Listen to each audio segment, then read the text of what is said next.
Neurological constipation. Me too. I like you. You got to trademark that because because the visual is very compelling. And so basically, what you're telling me is people are getting knocked unconscious or knocked out, but really, rather than healing or receiving the rest. See, we tend to think. I've always thought, well, I'm sleeping, therefore I'm resting. But you're telling me not necessarily. So speak to that a bit. Like, So it's it's called sleep architecture.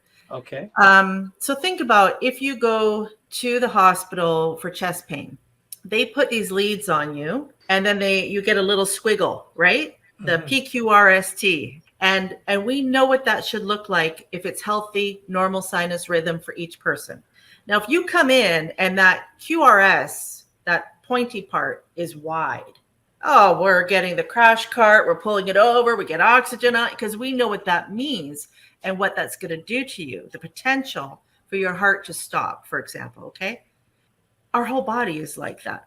So when we look at sleep and we measure what's happening in the brain during sleep, we expect to see a very predictable model. So the first 4 hours of your night should be you going from stage 1, just getting ready for sleep, feeling kind of warm and fuzzy, right? Then stage 2, where you start to lower your blood pressure, lower your heart rate, temperature starts to go down.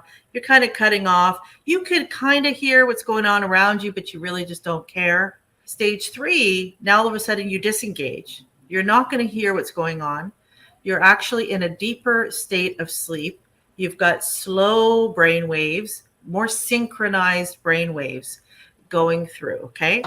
And in that deep part of sleep is where your body heals, muscles, tissue, growth hormone is released. That's where it goes about fixing your body from the day. And so you have multiple periods of that within the first 4 hours